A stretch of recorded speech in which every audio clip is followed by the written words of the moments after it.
Comece o dia bem informado com a equipe de jornalismo da Verde Vale FM. No ar, Jornal Verde Vale. 6h33. Olá, muito bom dia para você. Segunda-feira, início de semana, hoje 18 de março do ano de 2024.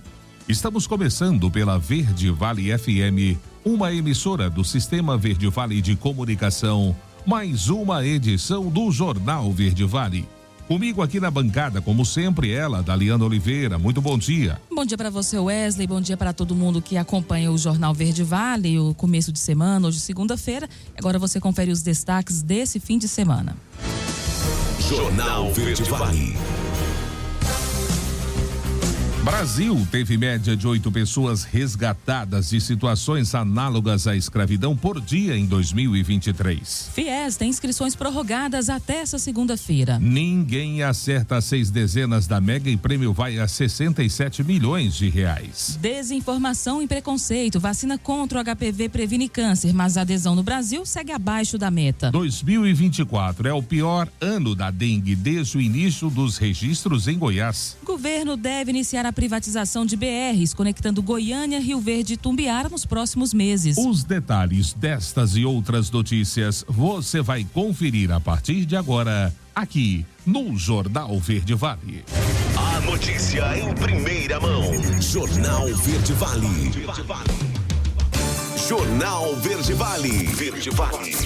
Notícias do Brasil. 6h35, uma ótima manhã de segunda-feira para você. Sejam todos bem-vindos e bem-vindas a mais uma edição do Jornal Verde Vale. O Tribunal Superior Eleitoral, TSE, vai convidar as Big Techs para participar de capacitação acerca das resoluções pioneiras aprovadas pela Corte que proíbem deepfakes nas campanhas eleitorais e regulam o uso da inteligência artificial, entre outras questões. O convite será para que representantes das Big Techs participem de uma mesa promovida dentro da Escola Judiciária Eleitoral, que deve ser chamada de Dialogando com as Big Techs. O objetivo é discutir as resoluções e ouvir das plataformas as políticas que serão adotadas, além das necessidades de informação para o cumprimento das decisões. De maneira inédita, o TSE regulamentou o uso da inteligência artificial na propaganda de partidos, coligações, federações partidárias, candidatas e candidatos nas eleições municipais de 2024. No total, foram 12 resoluções relatadas pela ministra Carmen Lúcia, vice-presidente do TSE, que disciplinam as regras a serem aplicadas no processo eleitoral deste ano. Ao alterar a resolução que trata de propaganda eleitoral, o TSE incluiu diversas novidades que envolvem a inteligência artificial. Além disso, há a previsão de responsabilizar as Big Techs que não retirarem do ar imediatamente conteúdos com desinformação, discurso de ódio, ideologia nazista e fascista, além de antidemocráticos, racistas e homofóbicos. Por isso, a importância de estabelecer relação com as Big Techs e capacitá-las de acordo com o que prevê as mudanças.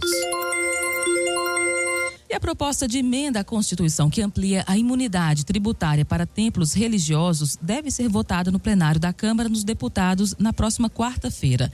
Deputados da bancada evangélica têm se reunido com a equipe econômica do Ministério da Fazenda para negociar ajustes ao texto. A proposta é retirar a isenção tributária de artifícios de geração de renda das entidades religiosas. Nós achamos interessante, seria isso? Se a igreja tiver um posto de combustível, alguma outra que gere renda, a gente não é a favor de que isso tenha isenção. Foi o que explicou o deputado Fernando Máximo, do União de Rondônia, que relatou a PEC na comissão especial. A alteração foi aceita pelos parlamentares. O impacto da mudança é calculado pela equipe do ministro Fernando Haddad.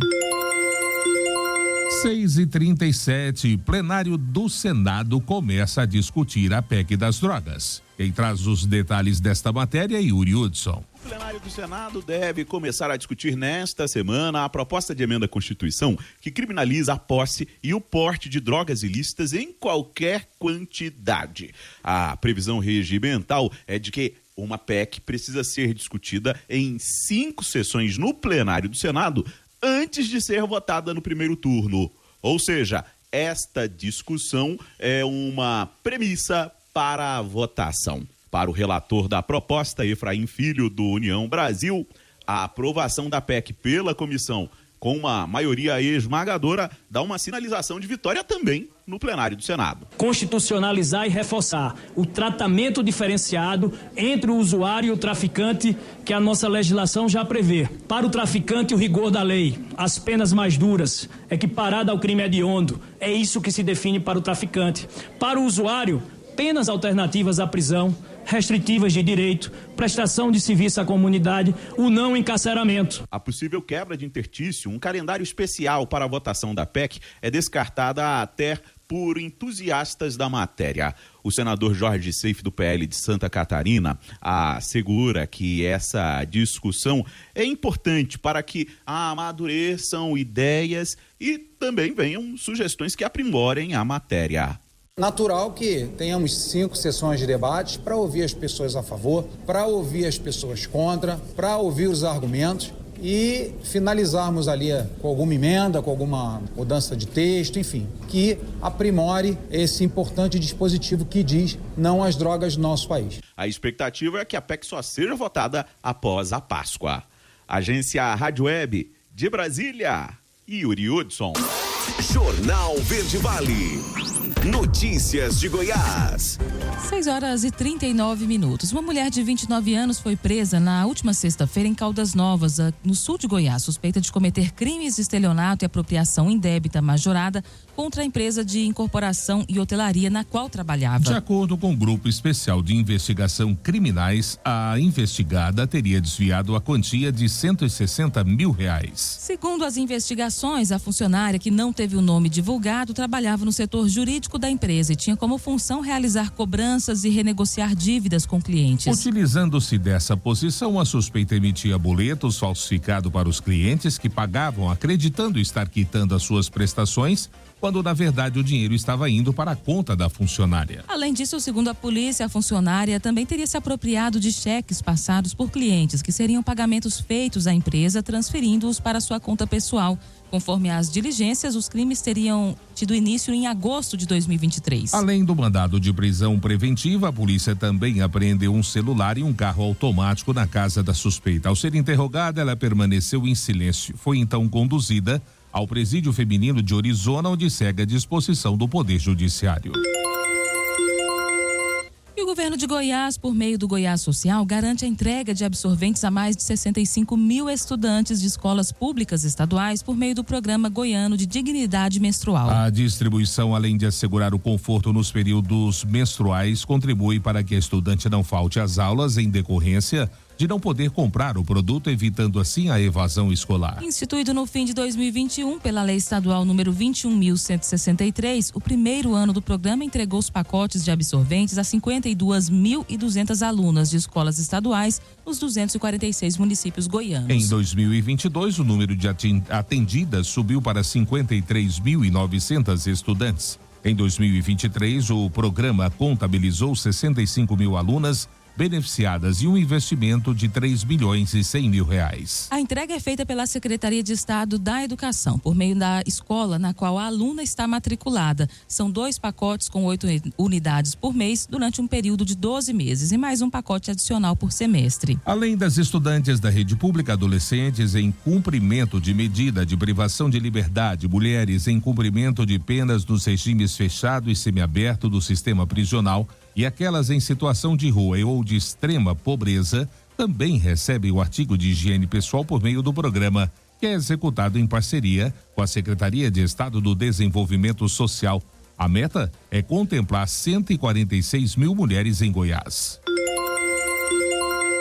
E a maioria das mortes por dengue aqui no estado é de pacientes com comorbidades. José Bonfim é quem traz detalhes desse levantamento. As 57 mortes registradas por dengue até o último sábado em Goiás, pelo menos 70% são de pacientes com alguma comorbidade. O dado foi revelado pelo coordenador de dengue, zika e chikungunya da Secretaria Estadual de Saúde, Murilo do Carmo, em entrevista à CBN Goiânia. A doença pode atingir a qualquer pessoa em todas as faixas etárias. Mas, segundo o coordenador, aquelas que têm alguma doença de base têm demandado maior atenção quando a dengue grave é identificada.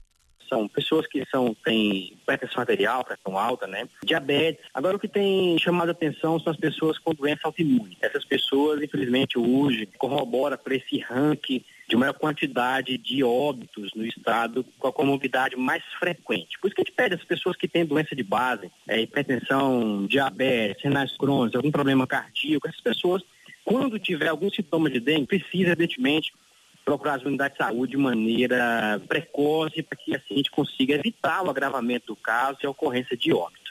Em Goiás, há mais mortes pela doença em 3 meses deste ano do que em todo o ano passado, quando foram 54 registros. Anápolis lidera a lista de cidades com mais mortes, com 11. 142 municípios declararam situação de emergência por conta da dengue, até mesmo a capital. Os pedidos de internação por pessoas com sintomas da doença no estado aumentaram 500% nos últimos 3 meses. Em janeiro, eram 10 por dia. Em fevereiro, esse número passou para 40. E neste mês de março, alcançou uma média diária de 60 pedidos. A linhagem de maior predominância da dengue tipo 1. Mas, segundo o coordenador Murilo do Carmo, o aumento de casos da dengue tipo 2 tem preocupado. A grande preocupação da dengue é a inversão de sorotipo. Você tem ideia, no primeiro semestre do ano passado, 95% das pessoas que pegavam dengue no estado era dengue tipo 1. E a partir do segundo semestre, a partir de agosto, setembro, outubro, esses dados começaram a inverter. Então nós temos aí quase inversão sorológica acontecendo no estado de Goiás. Tanto é que a maioria dos óbitos hoje, de maneira proporcional, acontece pelo dengue tipo 2. Realmente isso é preocupante. Nós tivemos alguns municípios que despontaram com o aumento de casos de dengue 2 no final do ano passado e nós já sabíamos que esses municípios poderiam, evidentemente, passar por epidemia, como acontece na região do entorno de Brasília e município de Anápolis. Até o último fim de semana, Goiás registrava mais de 57 mil casos confirmados de dengue. José Bonfim, CBN, Goiânia. Jornal Verde Vale. Esportes. 6h45 e o Atlético será o adversário do Cruzeiro na final do Campeonato Mineiro deste ano. Este domingo, jogando no Independência, o Galo foi derrotado pelo América Mineiro por 2-1 no jogo de volta das semifinais do Campeonato Mineiro. O Coelho saiu na frente com o Brenner, que abriu o placar no começo do primeiro tempo. Paulinho empatou no início da segunda etapa. Vitor Jacaré voltou a colocar o América em vantagem. Como venceu a partida de ida por 2-0, o Atlético ficou com a vantagem pelo saldo de gols após os 2 confrontos. Em busca do 5º título seguido do Campeonato Mineiro, o Atlético vai enfrentar o Cruzeiro na final do Campeonato Mineiro. Por ter feito a melhor campanha na primeira fase, o adversário joga por 2 empates ou vitória e derrota pelo mesmo saldo de gols para conquistar o título desse ano. E o São Paulo, pelo 2º ano seguido, caiu nas quartas de final do Paulista e viu o Novo Horizontino fazer história no Morumbi e se classificar para as semifinais do torneio. Num duelo equilibrado e tenso, as duas equipes empataram em 1-1 no tempo normal, que levou a decisão para os pênaltis. Rafael começou pegando a penalidade de Luca, mas depois a equipe do interior não errou mais. Michel Araújo e Diego Costa chutaram suas cobranças por cima do gol. Renato fez o último do Novo Horizontino e manteve na equipe o sonho do título. O Novo Horizontino ainda não sabe quem vai enfrentar nas semifinais, já que os duelos só serão definidos depois de Santos e Portuguesa. O time, porém, já sabe que será o 3º ou 4º de melhor campanha e jogará como visitante na semifinal de jogo único. 6h47 agora. Sub-20, Flamengo vence o Boca Juniors de virada e é campeão. Daniela Esperon traz os detalhes, aliás, dessa conquista. O Flamengo vai precisar de um novo espaço na sua sala de troféus, porque neste domingo os meninos do Ninho do Urubu conquistaram a Libertadores da América Sub-20. Foi um título conquistado na raça, com virada em cima do atual campeão Boca Juniors, 2-1, em partida que aconteceu em Maldonado, no Uruguai. O destaque da vitória foi o meia Lohan, e não só na final, como em toda a campanha rubro-negra, que, por sinal, foi irretocável. O rubro-negro conquistou o título com 100% de aproveitamento, 5 vitórias nas 5 partidas, e ainda ficou com o melhor ataque, com 11 gols marcados. O título agora dá a oportunidade do Flamengo brigar por outra taça, já que vai disputar o Mundial de Clubes Sub-20. O torneio europeu está na fase semifinal, com Milan, Porto, Nantes e Olympiacos como remanescentes. Portanto, Já já o Flamengo fica sabendo quem será o seu adversário. Agência Rádio Web com informações da Libertadores Sub-20. Daniela Esperon. Jornal Verde Vale. Agronegócios. 6h48. E depois de uma semana bastante volátil, os futuros do milho fecharam o pregão da sexta-feira na Bolsa Brasileira com baixas consideráveis, devolvendo parte dos ganhos da semana. As perdas entre os contratos mais negociados foram de 2,7% a 3,7%, levando maio a terminar o dia a R$ 60,75 a saca e o setembro a R$ 61,64 a saca. As preocupações com a safrinha continuam diante principalmente da onda de calor que castiga o centro-sul do Brasil e que deve se estender até o final do verão. As previsões mais atualizadas dão conta de que essa onda de calor deverá se estender até o final do verão. Enquanto o mercado continua reagindo à finalização da colheita da safra de verão, ao plantio da segunda safra e também às adversidades do clima, os negócios estão mais contidos, como explicou o consultor de mercado Vlamir Brandalize, da Brandalize Consulting. A notícia em primeira mão. Jornal Verde Vale. Jornal Verde Vale. Verde Vale. Notícias do Brasil. 7h02 agora, já de volta com o segundo bloco do Jornal Verde Vale dessa segunda-feira. Uma vacina que previne câncer disponível no Sistema Único de Saúde de graça. Um sonho? Não realidade, porque ela já existe. Estamos falando da vacina contra o HPV, um vírus associado a mais de 90% de casos de câncer de colo de útero e fator de risco para desenvolvimento de câncer no ânus, pênis, vulva, vagina e também cabeça e pescoço, uma região conhecida como orofaringe. O imunizante da Liana está disponível no SUS desde 2014, quando foi incluído no Plano Nacional de Imunizações. Primeiro foi oferecido só para meninas. Os meninos entraram para o público-alvo em 2017.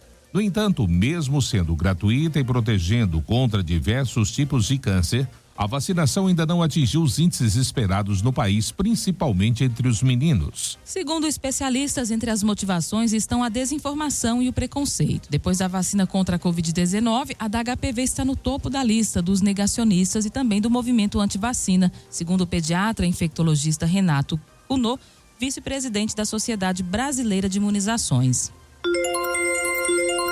E o resultado da Mega Sena, concurso 2701, com prêmio de 58.214.000, foi divulgado no sábado em São Paulo e adivinha, ninguém acertou as 6 dezenas. Com isso, o prêmio acumulado vai a 67 milhões no próximo sorteio, que será realizado amanhã, terça-feira. Os números sorteados foram 6, 15, 18, 31, 32, 47. 72 apostas chegaram bem perto e acertaram 5 dezenas. Para cada uma delas, a Caixa vai pagar R$ 59.349,01.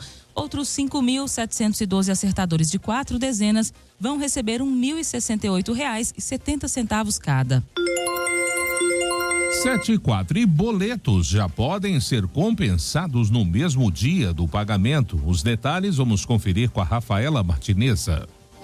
Um dos meios de pagamento mais utilizados pelos brasileiros conta agora com mais agilidade no processamento. Desde o último dia 15, boletos bancários pagos até 1h30 da tarde podem ser compensados no mesmo dia, dependendo do contrato que o credor tenha com a instituição financeira. Bruno Marinho, especialista da gestão do Banco 24 Horas, explica que a mudança não afeta os clientes. O cliente não vai ter impactos na jornada de uso e o Banco 24 Horas se comunica de maneira exclusivamente online com as instituições financeiras. O que isso quer dizer? Que a transação de pagamento chega até o banco no momento em que o cliente ainda está na frente do caixa eletrônico. A mudança impacta as instituições que poderão receber os valores do boleto no chamado D0, no mesmo dia. A expectativa da Federação Brasileira de Bancos, a FEBRABAN, é que cerca de 57% dos boletos possam ser processados no mesmo dia,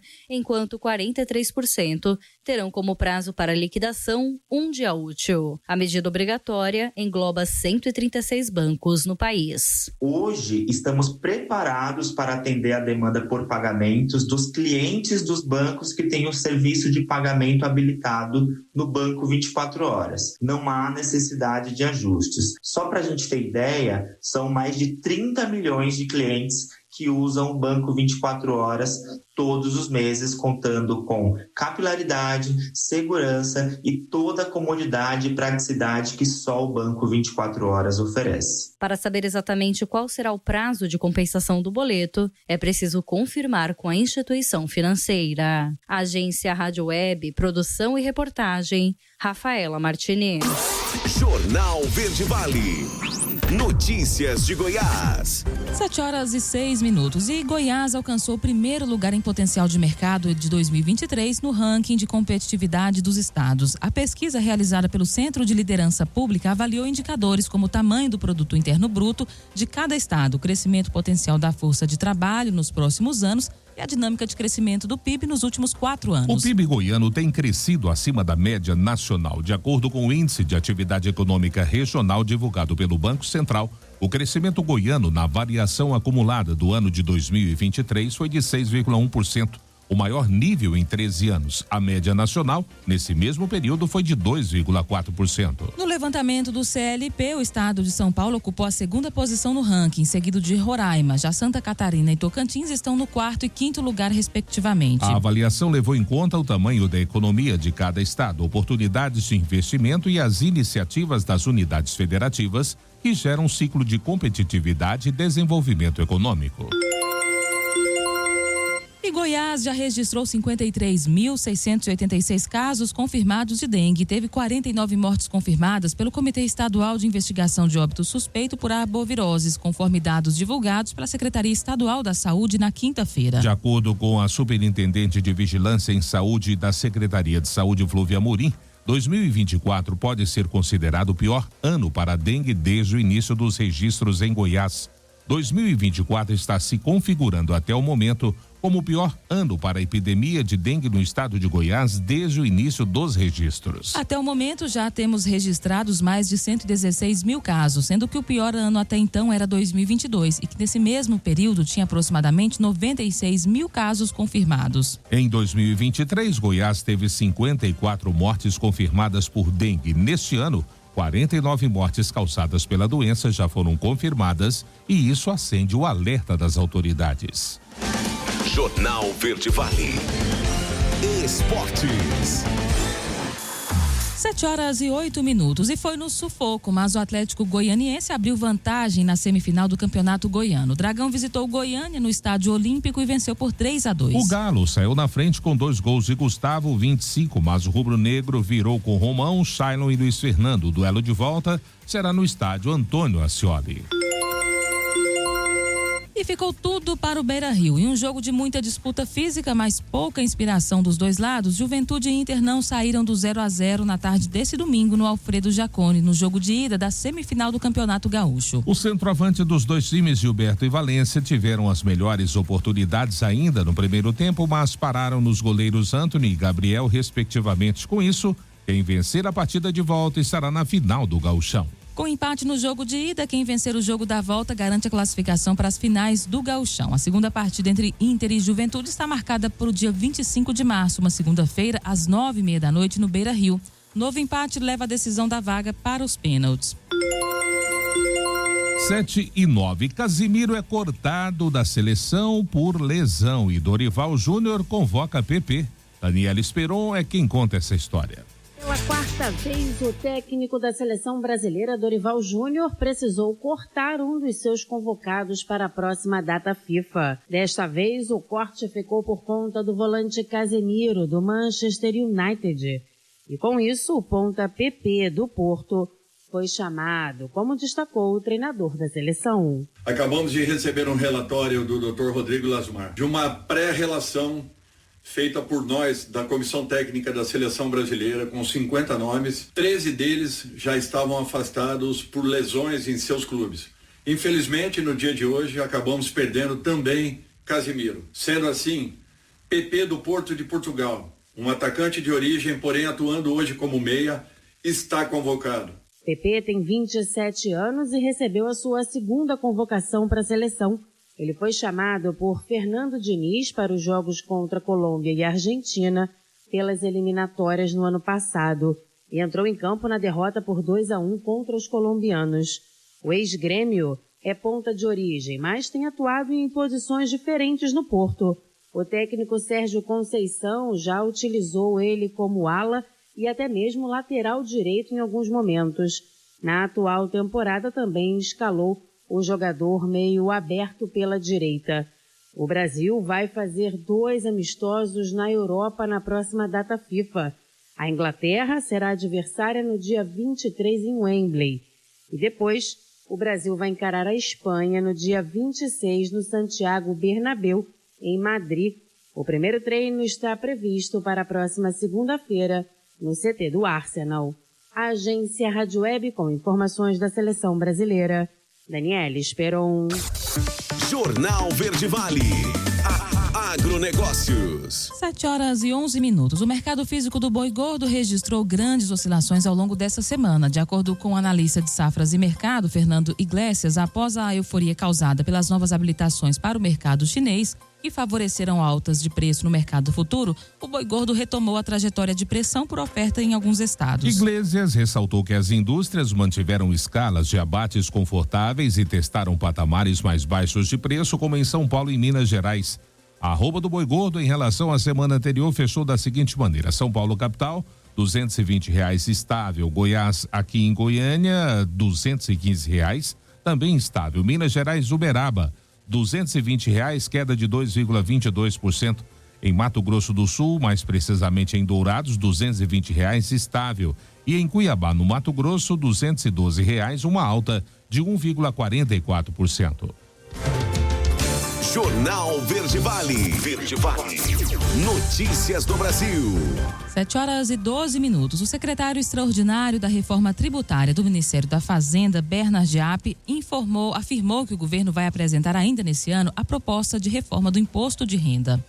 A reforma dos tributos sobre o consumo, promulgada em dezembro, colocou na Constituição o prazo de 90 dias para a apresentação da proposta sobre a taxação de renda, mas ainda não há punição caso o envio seja feito posteriormente. Nessa sexta-feira, o secretário afirmou que as mudanças no imposto não se resumem a uma proposta, fazem parte de um processo que começou com as novas regras de tributação nos fundos fechados e nas offshores aprovadas em 2023. O Ministério deve adiar o envio do projeto de modernização do imposto de renda da pessoa jurídica e da contribuição social sobre o lucro líquido, tributos sobre o lucro das empresas, para depois das eleições de outubro. Também é esperada a taxação da distribuição de lucros e dividendos de empresas para pessoas físicas. O adiamento faz parte da estratégia de priorizar a regulamentação da reforma tributária sobre o consumo e aprová-la no Congresso antes das eleições.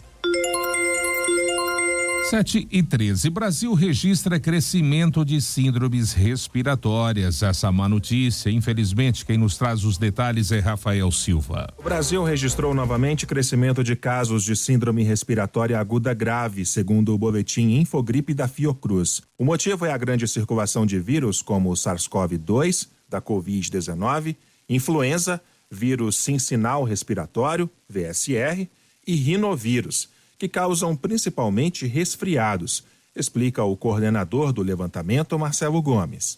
Infelizmente, a gente está hoje num momento aí, né, enfrentando um aumento nas internações associadas a essas infecções respiratórias em praticamente todo o país. Né? O que muda de uma região para outra é quais os vírus associados a esse processo que está sendo observado. Né? No Centro-Sul, a gente continua observando a Covid-19, gerando um impacto muito grande em crianças e em idosos, né? Mas a gente também tem alguns estados dessas regiões aí do Centro-Sul, a Covid-19 simultaneamente com o vírus da gripe, o vírus influenza. Casos de Covid-19 sofrerão queda na região Nordeste. Norte e Nordeste a gente não está observando aí no sinal de retomada do crescimento da Covid. O vírus da gripe, o vírus influenza, né, ele está fortemente associado aí ao cenário de aumento nas internações no Nordeste e em alguns estados do Norte, né, e aí junto com o essencial, como nós mencionamos, está presente em todas as regiões. E além disso, a gente ainda tem também o rinovírus voltando a dar as caras. Quando a gente olha ali, inclusive, né, os pré-adolescentes, né, crianças e pré-adolescentes, a gente vê uma mistura ali, né, dependendo da região, influenza, um pouco de Covid e também um pouco de rinovírus, né, e o essencial nas crianças pequenas em todas as regiões. Mais de 1.200 pessoas morreram de síndrome respiratória aguda grave em todo o Brasil neste ano. Agência Rádio Web, produção e reportagem Rafael Silva. 7h16 agora, último intervalo do Jornal Verde Vale desta segunda-feira, início de semana. Já, no próximo bloco, Brasil teve média de 8 pessoas resgatadas de situações análogas à escravidão por dia em 2023. E as inscrições do FIES foram prorrogadas até hoje. E claro, espaço também para as nossas notícias locais. Não saia daí, voltamos já, trazendo tudo em detalhes para você. Jornal Verde Vale. Jornal Verde Vale. Verde Vale. Notícias do Brasil. 7h27, já estamos de volta com o Jornal Verde Vale desta segunda-feira, 18 de março, início de semana. Olha, mais de 3.200 trabalhadores foram resgatados de situações análogas à escravidão no ano passado, o maior número em 15 anos e 25% a mais em relação a 2022, isso de acordo com dados levantados no painel Radar. A região Sudeste concentrou a maior quantidade de ações de resgate, com 225 estabelecimentos visitados e 1.100 pessoas resgatadas. Individualmente, os estados que apresentaram maiores ocorrências foram Goiás, com 739, Minas Gerais, 651 e São Paulo, com 392. Nos últimos 15 anos, 2009 tinha sido o ano com maior resgate de trabalhadores, com 3.765 pessoas identificadas em situação análoga à escravidão no país. Avaliando o cenário nacional, considerando dados desde 1995, Pará é o estado com a maior incidência de pessoas em situação análoga à escravidão. Dos 14 municípios que mais foram alvos de operações e resgates, metade são do estado nortista. E o Ministério da Educação prorrogou o prazo de inscrição para o processo seletivo do FIES do primeiro semestre deste ano para esta segunda-feira. O programa financia a graduação de estudantes em instituições privadas de ensino superior. Os interessados em participar devem se inscrever até antes da meia-noite da próxima segunda, pelo horário de Brasília, no Portal Único de Acesso ao Ensino Superior. A prorrogação foi publicada na última sexta-feira, quando acabava o prazo de inscrições para o FIES. As demais datas do processo seletivo não foram alteradas, ou seja, no dia 21 de março sai o resultado e a complementação da inscrição dos pré-selecionados vai de 22 a 26 de março. Participam dessa edição 1.260 instituições privadas de educação superior que oferecem, por meio do programa, 67 mil vagas para financiamento. Metade delas é reservada para o FIES Social, que atende pessoas com renda familiar de até meio salário mínimo inscritas no CAD Único, o Cadastro Único para Programas Sociais do Governo Federal. Esse grupo pode financiar até 100% dos encargos educacionais cobrados pela instituição privada de educação superior. 7h30, a obesidade aumentou 72% nos últimos 13 anos no Brasil. Denise Coelho é quem conta os detalhes dessa pesquisa. Uma verdadeira epidemia de obesidade. É como muitos especialistas de saúde têm classificado o quadro dessa doença no Brasil. Os casos no país aumentaram 72% em 13 anos.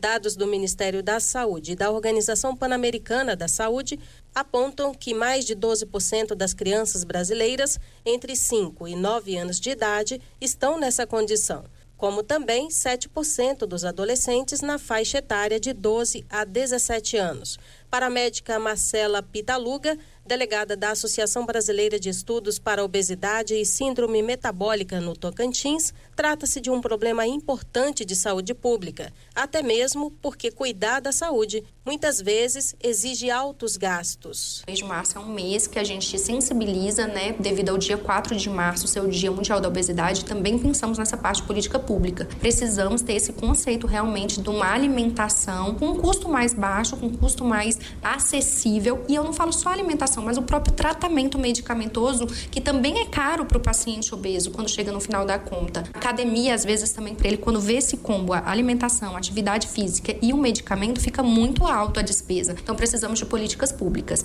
Como a alimentação e a atividade física é o básico para se ter um corpo mais saudável, a especialista sugere buscar alternativas mais simples para se exercitar, como utilizar os parques livres e se alimentar de maneira mais natural possível, de preferência após a orientação de um profissional de saúde. Ter esse acesso e essa disciplina de fazer atividade física, a Sociedade Brasileira de Cardiologia, ela orienta pelo menos 3 vezes por semana para o paciente ter benefício cardiovascular. Mas para um paciente que é obeso, a gente prefere que o paciente faça mais. E em relação à alimentação, então vamos tentar fazer uma dieta adequada com a nossa realidade. Então, às vezes, usando frutas de temporadas, verduras que são mais acessíveis no seu contexto aí social, que sejam mais baratas, de acordo com cada estado, com cada cultura, que tem aí mais acessibilidade. Já é algo que vai transformando e mudando a alimentação do paciente, saindo daquele ultraprocessados, de saquinhos, de alimentos em caixinhas, para um alimento mais in natura. A médica Marcela Pitaluga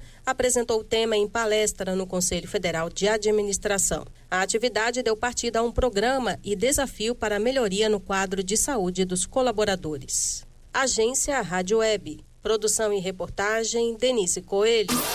Jornal Verde Vale. Notícias de Goiás.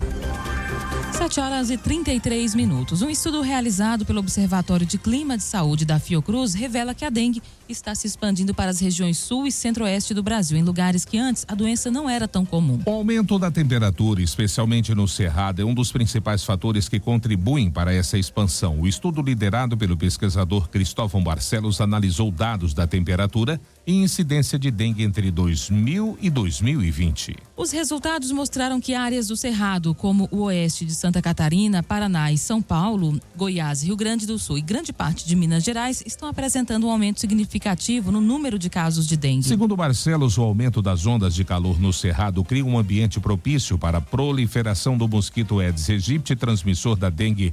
Além disso, a altitude, que antes era considerada um fator de proteção contra a doença, não está sendo mais um impeditivo.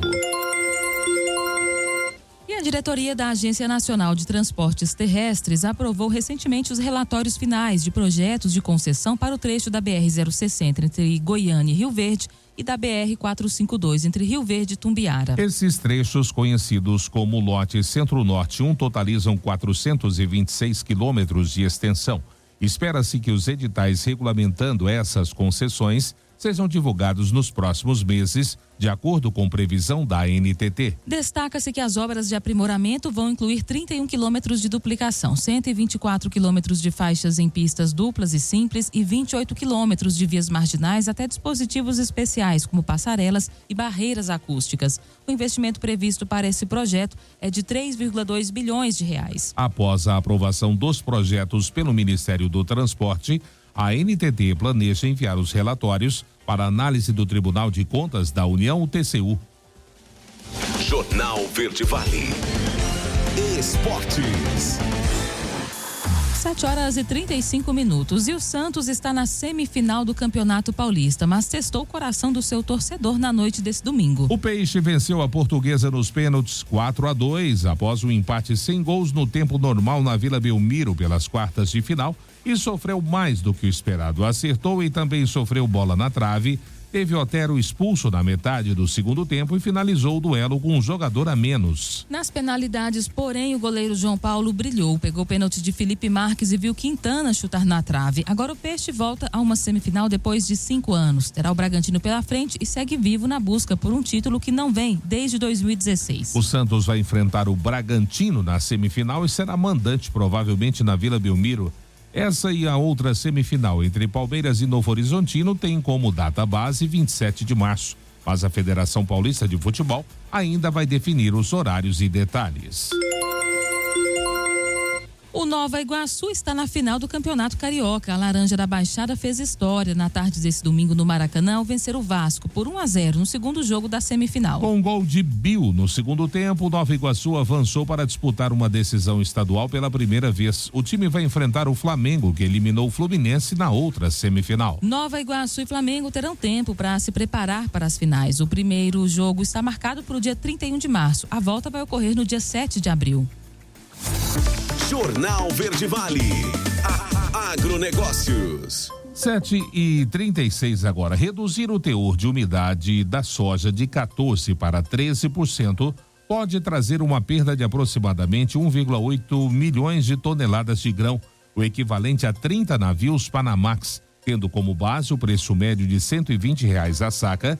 Esse déficit representaria um prejuízo de cerca de 3,6 bilhões de reais. A conta leva em consideração a safra 22-23, que de acordo com a Companhia Nacional de Abastecimento, a Conab, foi de 154 milhões e 600 mil toneladas. Isso porque a cada 1% de redução de água na massa da oleaginosa se perde 1,15% do seu peso. O documento responsável por definir os critérios de classificação da soja nos requisitos de identidade e qualidade, amostragem, modo de apresentação e marcação ou rotulagem do grão está em negociação há cerca de 2 anos. Entidades como a Federação da Agricultura do Estado do Paraná e a Confederação da Agricultura e Pecuária já se manifestaram contrárias à mudança. As feiras do setor de frutas e vegetais desempenham um papel fundamental no desenvolvimento e expansão da indústria alimentar global. E uma das principais feiras internacionais do setor de frutas e vegetais do mundo, a Fruit Attraction, vai acontecer pela primeira vez no Brasil entre os dias 16 a 18 de abril, no São Paulo Expo. Para Maurício Macedo, CEO da Fiera Milano Brasil, a união da potência da feira, junto ao potencial brasileiro no setor, dá ânimo na realização da primeira edição no país. Tendo em vista a relevância da feira, né? A gente sabe que é uma feira consolidada no mercado internacional, talvez uma das principais da Europa, uma feira que nasce com a sua primeira edição no Brasil, já com um caráter internacional muito forte. A gente percebe pela adesão de vários países, de vários estados brasileiros, e poder trazer para o Brasil, em parceria com a IFEMA Madrid, uma marca consolidada como é a Fruit Attraction na Europa. Na verdade, a gente tem um ambiente muito propício para a geração de negócios. A nossa expectativa é que saia muitos negócios durante os 3 dias de feira. Então, a gente está muito otimista com a realização da primeira Fruit Attraction no Brasil e a tendência é que o evento se consolide no calendário nacional de feiras todos os anos. De acordo com Marcelo Vitali, delegado da IFEMA, Instituição de Feiras de Madrid, no Brasil, estes eventos proporcionam aos empresários brasileiros diversas oportunidades. A Fruit Attraction vai ser uma plataforma para que o exportador brasileiro exporte mais, para que a empresa que ainda não exporte passe a exportar. A gente está fazendo essa primeira edição aqui no Brasil. E o Brasil foi escolhido justamente por todo o potencial que representa nesse setor de frutas. Então a expectativa é que a gente tenha pelo menos 8 mil visitantes. A gente está esperando 200 expositores. Esse é um evento de características únicas do setor hortifrutícola e que a gente realmente tenha esse momento para promover o Brasil, promover o produtor brasileiro, aumentar as exportações e gerar negócios para a cadeia das frutas e hortaliças do Brasil. As feiras do setor de frutas e vegetais são essenciais para impulsionar a indústria alimentar, desempenhando um crescimento contínuo do setor em escala global. Agência Rádio Web, produção e reportagem Priscila Mendes.